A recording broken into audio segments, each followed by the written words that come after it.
Good morning student, welcome to online classes. I hope इससे पिछले जितने प्रीवियस चैप्टर हैं वो आपने कंप्लीट कर लिए होंगे। अब स्टार्ट करते हैं अपना न्यू चैप्टर न्यू तरीके से। वो चैप्टर का नाम है linear equation in two variables. इस चैप्टर को पढ़ने से पहले कुछ टर्म आपको आने बहुत ज़रूरी है, उसको समझना बहुत ज़्यादा आपके लिए इस चैप्टर को समझने के लिए बहुत ज़्यादा इम्पॉर्टेंट है। तो कुछ टर्म सबसे पहले हम समझते हैं इस चैप्टर के, वो क्या टर्म है, कौन सा टर्म है, आइए आप डिस्कस करते हैं इस बारे में। नंबर फर्स्ट, पहला टर्म जो है वो है वेरिएबल्स। क्या है? वेरिएबल्स, जिसको बोलते हैं हिंदी में चर। इसको बोलते हैं हिंदी में चर। वेरिएबल्स होते क्या है? Unknown quantities. अननोन क्वांटिटीज का मतलब इट मींस टू, एक नॉर्मल डेफिनेशन जो वेरिएबल्स की होती है वो ये आप लोग याद रख सकते हैं, जो टाइम के हिसाब से क्या वो चेंज हुआ है, जो टाइम के हिसाब से चेंज हुआ है वो क्या कहलाते हैं? वेरिएबल्स कहलाते हैं। फॉर एग्जांपल, मैं टाइम के हिसाब से मेरी एज चेंज होती है, टाइम के हिसाब से ह्यूमन की पूरी बॉडी चेंज होती है, तो हम लोग क्या है? वेरिएबल्स हैं। हम लोग क्या है? वेरिएबल्स। तो वेरिएबल्स को जनरली डिनोट हम लोग कैसे करते हैं? एक्स, वाई, जेड और भी कुछ टर्म हो सकते हैं, उससे भी डिनोट कर सकते हैं। लेकिन मैथमेटिक्स की लैंग्वेज में वेरिएबल्स जो होता है वो अननोन क्वांटिटीज होती है। अननोन क्वांटिटीज एक्स की कोई क्वांटिटी मतलब वैल्यू जो आपको पता है, वन मतलब कोई नंबर के फॉर्म में एक्स की वैल्यू 1 से लेकर 10 तक, 100 तक, इनफिनाइट तक कुछ भी नहीं पता है। एक्स वाई जेड ये आपने सिर्फ सुना है। अगर मैंने बोला x इक्वल्स टू 1 या बोला x इक्वल्स टू 1, तो आप ये इससे क्या पता चलता है? इससे ये पता चलता है कि x वैल्यू कितनी है? 1। अगर मैंने बोला y इक्वल्स टू 2, तो इससे क्या पता चला? y की वैल्यू कितनी है? 2। एंड z इक्वल्स टू 4, तो इससे क्या पता है? z की वैल्यू कितनी है? 4। इट मींस मैं जो वैल्यू बोल रहा हूं उससे आपको x की वैल्यू क्या कर रही है? x, y एंड z की वैल्यू क्या कर रही है? डिफाइंड हो रही है। इसका मतलब अगर मैंने यही बोला x की वैल्यू 1 भी है और 2 भी है, इट मींस अब आपको क्या x की वैल्यू क्या होने लगी? वैल्यू होने लगी किसके बीच? 1 और 2 के बीच बहुत सारे टर्म्स आएंगे। ऐसे y की वैल्यू मैंने बोला 2 से कितने के बीच है? 3 के बीच है। तो y की वैल्यू कितने से कितने के बीच वैल्यू करेंगे? 2 से 3 के बीच। एंड z की वैल्यू कितने से कितने के बीच वैल्यू करने लगी है? 5 के बीच। जैसे देखिए z 4 और 5 के बीच कोई से टर्म 4.5 कुछ भी टर्म आ सकता है। तो वैल्यू ये क्या करता है? डिपेंड नहीं होते हैं, अपने हिसाब से क्या होते हैं? चेंज होते रहते हैं। ये क्या होते हैं? वेरिएबल्स होते हैं। अब वेरिएबल के बाद आपको दूसरा टर्म क्या है? दूसरा टर्म है कांस्टेंट। दूसरा टर्म कांस्टेंट। दूसरा टर्म जो है वो है कांस्टेंट। अब कांस्टेंट होता है क्या? जिसको हिंदी में बोलते हैं अक्षर। जिसको हिंदी में बोलते हैं अक्षर। वो एक जनरली भाषा में क्या, जो टाइम के हिसाब से नो चेंज, टाइम के हिसाब से जो चेंज नहीं होता है वो कांस्टेंट कहलाता है।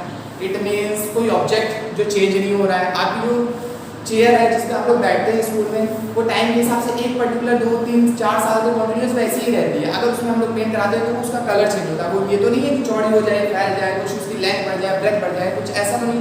जो टाइम के हिसाब से क्या हो, चेंज ना हो। जैसे क्या, number 1, 2, 3, 4, 5, 6 dot dot dot exponent. It means 1, 2, 3, 4, 5, 6। ये मैंने भी अपनी, जब मैं पढ़ता था तब भी मैंने 1, 2, 3, 4, 5, 6 पढ़ा, और आप लोग भी पढ़ रहे हैं तो क्या पढ़ रहे हैं? 1, 2, 3, 4, 5, 6 कंटिन्यूअस ये पढ़ते रहे हैं। तो इसी को क्या बोलते हैं? कांस्टेंट बोलते हैं। और एक टर्म और आ रहा है, उसको बोलते हैं क्या?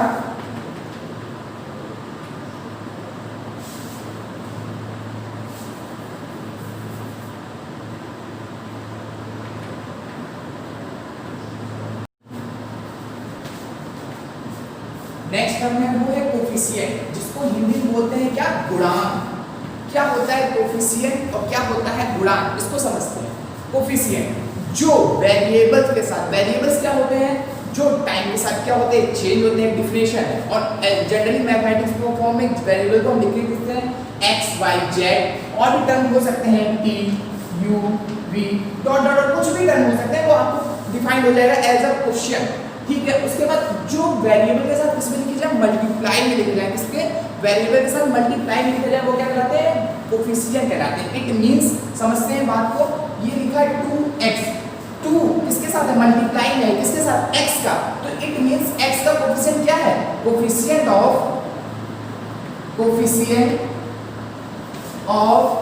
x क्या है?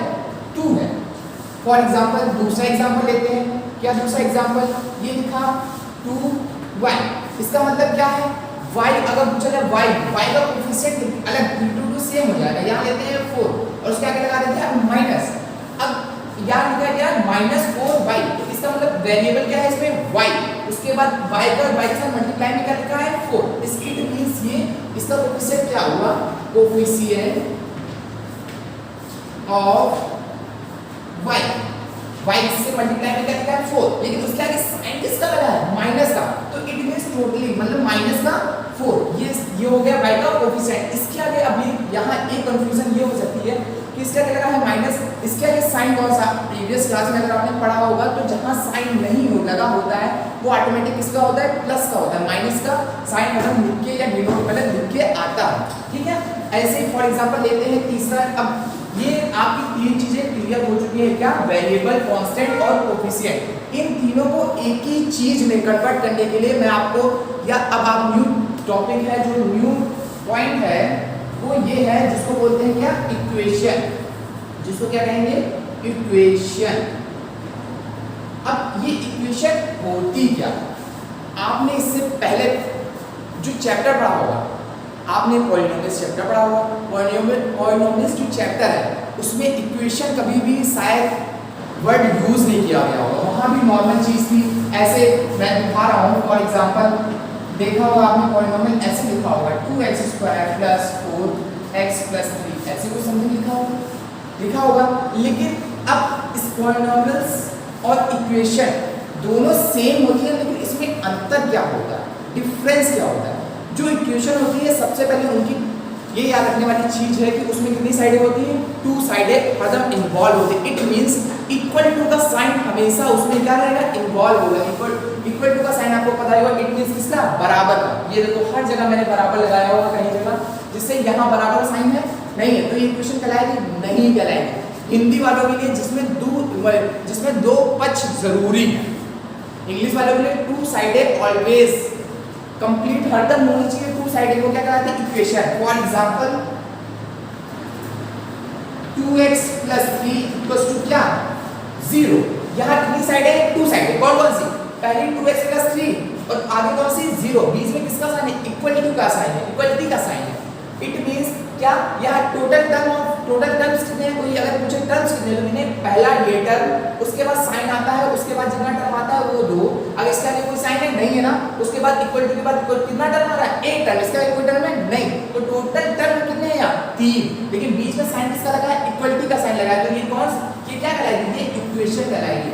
अच्छा ये इक्वेशन कहलाएगी किसमें, अच्छा यहाँ तीनों चीज समझते हैं। यहाँ जो मैंने इससे पहले पढ़ाया वेरिएबल, कांस्टेंट, कोफिशिएंट। अच्छा वेरिएबल मैंने बताया क्या, x y z t u v ये सब होता है। अच्छा इसमें x y z क्या लिखा, ये लिखा x, तो वेरिएबल यहाँ क्या है, x। अच्छा x, उसके बाद दूसरा टर्म क्या था, कांस्टेंट। कांस्टेंट क्या होता है, 1 2 3 4 8 नंबर्स जितने आपने अभी तक पढ़े, 1 2 3 4 5 6 7 8 9 10। तो यहाँ देखिए, यहाँ अलग से नंबर क्या लिखा है, 3 लिखा है ना, तो ये क्या है, 3 क्या है, कांस्टेंट है। अच्छा 2 के साथ मल्टीप्लाई में क्या लिखा है, सॉरी x के साथ मल्टीप्लाई में क्या लिखा है, 2, तो x का कोफिशिएंट कितना हुआ, 2। तो यहाँ 3 चीजें पढ़ी, हम लोगों ने पता कि क्या, वेरिएबल, मैं शॉर्ट फॉर्म में लिख रहा हूँ, इसको देखिएगा। वेरिएबल क्या है, x, कांस्टेंट क्या है, कांस्टेंट क्या है, v। अच्छा कोफिशिएंट क्या है, कोफिशिएंट कैसे लिखते हैं, कोफिशिएंट को पूरा लिखना पड़ता है, किसका कोफिशिएंट हम बता रहे हैं, तो कोफिशिएंट ऑफ x, x का कोफिशिएंट क्या है, 2। कोफिशिएंट हरदम वेरिएबल का होगा और किसी चीज का कोफिशिएंट नहीं होता है, ठीक है। लीनियर इक्वेशन आपने अभी तक हमने क्या पढ़ा, इक्वेशन में पढ़ चुके हैं। इसके बाद लास्ट टॉपिक है जो लीनियर इक्वेशन को डिफाइन करने में हम लोग के लिए काम आएगा, वो क्या है, पावर। क्या है, पावर, जिसको हिंदी में बोलते हैं घात। अब एक चीज पावर होती, जो पावर और कोफिशिएंट है उनमें से थोड़ा सा माइन्यूट सा डिफरेंस है, वो भी पावर भी वेरिएबल की होती है और कोफिशिएंट भी वेरिएबल का होता है। पावर और वेरिएबल को, पावर और कोफिशिएंट में डिफरेंस क्या है उसको हम फॉर एग्जांपल समझते हैं बताने से पहले। फॉर एग्जांपल जैसे लिखा है 2 × x पावर x की x3, 2 × x3 मैंने बोला अभी। तो यहाँ अभी जब मैंने कोफिशिएंट समझाया था तब मैंने ये समझाया था, तो x के इनटू में क्या लिखा है, यहाँ x के इनटू में लिखा है 2, ये दिख रहा होगा। अब मैंने इनटू का साइन बनाया, लेकिन आगे इनटू का साइन यूज नहीं होता। जहाँ पे अगर दो नंबर नॉर्मल लिखे जाए और कोई साइन ना हो, वहाँ क्या होता है, मल्टीप्लाई का साइन होता है, तो इस साइन को मैं हटा देता हूँ। तो ये 2 इंटू एक्स, अच्छा यहाँ x के जो ऊपर लिखा है इसी को क्या बोलते हैं, पावर बोलते हैं। इसको क्या कहते हैं, पावर। ये होती है x की पावर। यहाँ x की पावर कितनी है, 3, लेकिन x का कोफिशिएंट कितना है, x का कोफिशिएंट है कितना, 2। ये डिफरेंस समझ में आया होगा कि x का कोफिशिएंट और x की पावर में अंतर क्या होता है। ये है x की पावर 3 और x का कोफिशिएंट कितना है, 2। ऐसे सेकंड एग्जांपल लेते हैं, जैसे ये ले लिया 2x की पावर 2, 2x प्लस 3। अच्छा यहाँ वेरिएबल्स क्या है, वेरिएबल है x, ये लेकिन x कितनी बार, यहाँ x की पावर कितनी है, यहाँ x की पावर 2, लेकिन यहाँ कुछ नहीं लिखा है, जहाँ कुछ ना हो वहाँ क्या होता है 1, यहाँ x की पावर कितनी है 1। अच्छा अब मैं यहाँ दो चीजें हैं, अगर मैंने पूछा x स्क्वायर का कोफिशिएंट, तो x स्क्वायर का कोफिशिएंट क्या है 2, क्या बोले, coefficient of x square 2। But अगर x का कोफिशिएंट पूछा जाए, x का कोफिशिएंट पूछा जाए, वो x का कोफिशिएंट क्या है, वो भी क्या है 2, सेम पड़ेगा। अब इसका मैं कुछ नहीं कर सकता, फॉर एग्जांपल सेम हो गया, ये भी 2 ये भी 2, तो x स्क्वायर का कोफिशिएंट कितना 2 और x का कोफिशिएंट कितना 2, लेकिन यहाँ वेरिएबल की सबसे हाईएस्ट पावर कितनी है, वो है 2, 1 से बड़ा 2 होता है ना, x सेम वेरिएबल है लेकिन सेम हाईएस्ट पावर कितनी है 2। ये समझ में आया पावर और कोफिशिएंट में अंतर। इसके बाद अब डायरेक्ट आपके चैप्टर पे आते हैं, जो आपका चैप्टर है वो है linear equation in two variables. Linear का मतलब क्या होता है, इसको समझने वाली बात है, इसीलिए इससे पहले समझते हैं। लीनियर मींस होता है 1, लीनियर मींस होता है 1, इट इज कॉल्ड 1। इस जिसको हिंदी में बोलते हैं, हिंदी मीडियम वाले बच्चों के लिए रैखिक। अब रैखिक को बोलते हैं एक समान, ठीक है, एक लीनियर। अब चैप्टर का नाम ही लीनियर बोलते हैं, मतलब एक इक्वेशन मतलब कितनी, यहाँ क्या होना, दो साइडें पॉसिबल है, मतलब इक्वल टू का साइन जरूरी आएगा। कंफर्म है क्योंकि इक्वेशन बोल दिया गया। अभी मैंने इक्वेशन बताया था, इक्वेशन होता क्या, जहां बराबर या इक्वलिटी का साइन आए वही इक्वेशन कहलाएगी। तो लीनियर मतलब एक, इक्वेशन मतलब बराबर का साइन, 2 इन मतलब अभी बताता हूँ 2 मतलब 2। वेरिएबल्स अभी समझाया था ना, वेरिएबल्स क्या होते हैं, x y z। अच्छा ये मैंने क्या लिखा अभी, फॉर ये समझ में आया, अब समझिएगा एग्जाम्पल समझते हैं। ये लिखा हमने 2x square plus 3x plus 4, एक ये एग्जाम्पल लिखा है और दोनों में डिफरेंस बताता हूँ, फिर आप लोग समझ जाएंगे। 2x प्लस 3y प्लस 5, ठीक है। और इक्वेशन की बात की है तो इक्वल्स टू 0 और इक्वल्स टू 0 इक्वल। अब लीनियर दोनों में अंतर समझिएगा। यहाँ वेरिएबल क्या है, सिर्फ x है ना, वेरिएबल x, लेकिन यहाँ कितने वेरिएबल होने चाहिए, 2।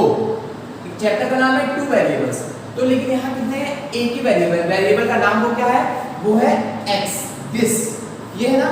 लेकिन अगर ये पूछो x की पावर यहाँ क्या क्या है, लीनियर मतलब मैंने बताया था 1, तो यहाँ x पावर क्या है 1, लेकिन यहाँ x पावर कितनी है 2। 1 से ज्यादा चली गई है ना, 1 से कम हो ठीक है, लेकिन 1 से ज्यादा चली गई तो 2, ये लीनियर कहलाएगा नहीं। जब 2 होता है तो पॉलिनोमियल्स में आपको पढ़ाया गया होगा, उसको बोलते हैं क्वाड्रेटिक, ठीक है। लेकिन यहाँ x का कोफिशिएंट क्या है 3, x स्क्वायर का कोफिशिएंट क्या है 2, कांस्टेंट क्या है 4, बीच में इक्वल टू का साइन जिसको बोलते हैं इक्वेशन आगे लगा, ये पूरा एक इक्वेशन कहलाएगा। बोलो हाँ, किस लिए कहलाएगा इक्वेशन, क्योंकि इसमें इक्वलिटी का साइन है, 2 साइड है। कौन कौन सी 2 साइड है, एक साइड ये, एक साइड ये। एक साइड में कितने टर्म्स है ये पूछा जाए, एक टर्म, देखो ये पूरा एक टर्म होता है, उसके बाद साइन लगाया ना इसको, इसके बाद तुरंत जो टोटल टर्म है वो एक और एक 2, उसका फिर एक साइन, उसका फिर यहाँ कितने टर्म 3, उसका किसका साइन इक्वलिटी का साइन, उसका यहाँ कितने टर्म 1, तो टोटल टर्म कितने हो गए 4। बीच में इक्वलिटी का साइन होने के कारण क्या कहलाया है, इक्वेशन कहलाया। अब इधर आते हैं सेकंड पॉइंट, यहाँ वेरिएबल क्या है। अभी मैंने समझाया था वेरिएबल क्या होता है, x भी, यहाँ x भी और क्या है y भी है, मतलब वेरिएबल कितने हो गए 2। यहाँ x की पावर है कितनी, अगर कुछ नहीं लिखा हो तो वहां मैंने बताया था 1, तो यहाँ x पावर कितनी है 1 और यहाँ y की पावर कितनी है 1। देखो अब इसको समझना, लीनियर मतलब होता है 1, ये देखो यहाँ 1, उसके बाद इक्वेशन मतलब ये देखिए इक्वेशन इक्वल टू का साइन है तो इक्वेशन हुआ इनटू वेरिएबल कितने x एंड y, 2 वेरिएबल्स होंगे कि नहीं। अगर यही एक और लिख देते तो, अगर z लिख देते तो कितने वेरिएबल्स होता है, तो 3 वेरिएबल्स हो जाते हैं। तो 2x जिसकी पावर है 1 ऐसे वेरिएबल्स जिसकी पावर कितनी हो 1 हो, जिसकी पावर कितनी हो 1 हो और बीच में और किस में हो इक्वेशन में क्या हो डिफाइंड किए गए हो, इक्वेशन में क्या हो लिखे गए हो, वही क्या कहलाते हैं linear equation in two variables. इनको क्या बोलते हैं linear equation in two variables. समझ में आया linear equation in two variables होता क्या है। उसके बाद अब आपकी डायरेक्ट एक्सरसाइज स्टार्ट करते हैं। क्या है एक्सरसाइज, अब इतना आपने समरी जो चैप्टर की है वो देख चुके हैं। अब कुछ क्वेश्चंस हैं उसको सॉल्व करते हैं कि अब इतना तो पता चल गया लीनियर इक्वेशन क्या होती है, वेरिएबल्स क्या होते हैं, कांस्टेंट क्या होते हैं, कोएफिशिएंट क्या होते हैं, इक्वेशंस क्या होती हैं एंड पावर्स क्या होती हैं। अब चैप्टर तो पता चल गया लेकिन अब चैप्टर को सॉल्व कैसे करेंगे, चैप्टर में क्वेश्चन है उसकी सॉल्विंग किस प्रकार करेंगे उसको समझते हैं। ठीक है, जैसे एक एग्जांपल लिया सबसे पहला लीनियर इक्वेशन का। कैसे पता चलता है लीनियर इक्वेशन है, वेरिएबल्स क्या कितने हैं 2 और बस x एंड y। अच्छा बीच में इक्वलिटी का साइन है, इट मींस ये क्या है इक्वेशन है। अच्छा y का कोएफिशिएंट कितना है 3 एंड x का कोएफिशिएंट कितना है 2। तो यहाँ क्वेश्चन ये है कि इस इक्वेशन है जो इक्वेशन a है उसको कौन से x के टर्म में क्या करना है डिफाइन करना है। इट मींस x की वैल्यू फाइंड करनी है या क्या करनी है find the value of x, find the value of x। Equation जो a है उसकी वैल्यू फाइंड करनी है किसके टर्म में x के टर्म में। कैसे करते हैं चलिए समझते हैं। 2x + 3y = 4 है, ये दे रखा है। अच्छा समझाया हुआ उससे पहले ये इक्वेशन फर्स्ट दे रखा है, हमें x की वैल्यू फाइंड करनी है तो x को क्या कर ले रोक ले। उस साइड 3y किसका है पॉजिटिव है, उधर जाके क्या हो जाएगा नेगेटिव माइनस का 3y हो गया। अच्छा ये x 2 क्या है मल्टीप्लाई में उस साइड उधर जाके क्या हो जाएगा डिवाइड हो जाएगा तो 3x 4x - y/2। तो ये किसके टर्म में आ गया x के टर्म में आ गया। अच्छा यहाँ x की वैल्यू आई नहीं है, क्यों क्योंकि यहाँ y क्या है अननोन है। अगर मैंने यही बोला y की वैल्यू कितनी हो 1 हो तो y की जगह क्या रख देंगे 1, अगर बोले 2 हो 2 रख देंगे, 3 हो। जैसे कि अगर क्वेश्चन में अकॉर्डिंग टू क्वेश्चन y की वैल्यू जितनी दे रखी है उस हिसाब से हम वैल्यू पुट करके हम x क्या निकाल सकते हैं वैल्यू निकाल सकते हैं। ये x के टर्म में इसकी वैल्यू आ गई है। अच्छा यहीं पे अगर क्वेश्चन को बढ़ा दिया है किस टर्म में कर दिया जाए x एंड y दोनों के टर्म में फाइंड कर दिया जाए। ऐसे मैंने जिस हिसाब से हम लोग ने x के टर्म में फाइंड किया उस हिसाब से किसके टर्म में करते हैं y के टर्म में। 2x + 3y = 4। यहाँ पे किसकी वैल्यू फाइंड करनी है हमें x की, लेकिन यहाँ पे किसकी करनी है y की। जब y की करनी है तो y को रोक दिया 2x, इससे पहले कोई साइन नहीं है, साइन अगर कोई नहीं तो किसका पॉजिटिव तो 4 माइनस का 2x। अच्छा y से मल्टीप्लाई में क्या लिखा है 3 लिखा है ना, उधर जाके क्या होगा डिवाइड में होगा तो 4 माइनस का 2x/3। ये आ गए terms of x and y। ठीक है, नेक्स्ट क्वेश्चन की बात करते हैं।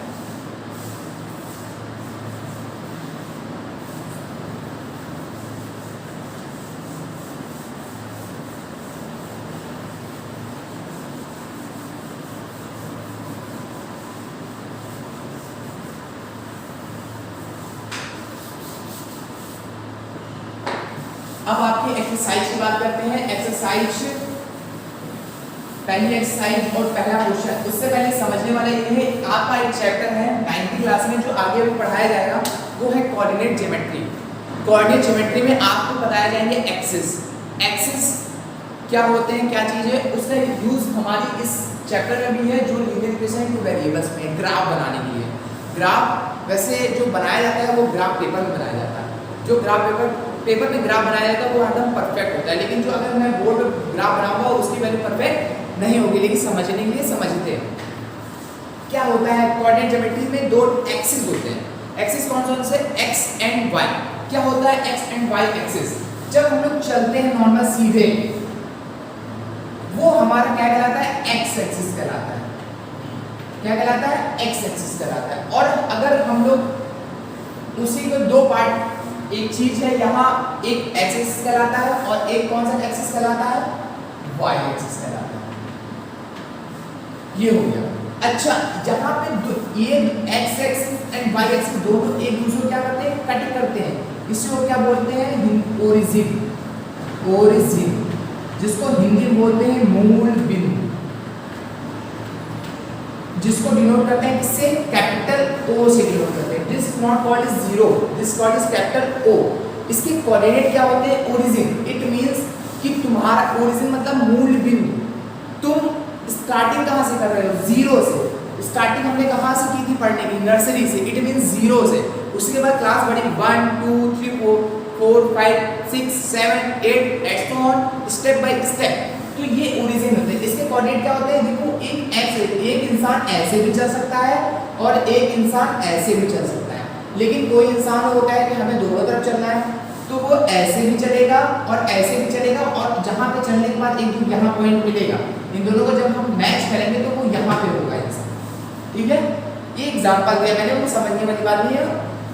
जो समझने वाली बात है उसको समझते हैं। आपका चैप्टर का पहला क्वेश्चन ये है कि x इक्वल्स टू 0 और y इक्वल्स टू 4। अच्छा, x की वैल्यू क्या है? 0। तो x की वैल्यू कहाँ पे हमें देखनी पड़ेगी? x एक्सिस पे। y की वैल्यू कहाँ पे देखनी पड़ेगी? y एक्सिस पे। अच्छा, जब हम इधर चल रहे हैं तो हम लोग क्या करते हैं? जब हम ऐसे ऐसे चलेंगे तो हम लोग पहले आगे चल रहे हैं, और इसी को हम अगर ऐसे ऐसे चलेंगे तो हम लोग क्या करते हैं? पीछे चल रहे हैं। मैथमेटिक्स में आगे पीछे कोई वर्ड यूज नहीं किया गया है।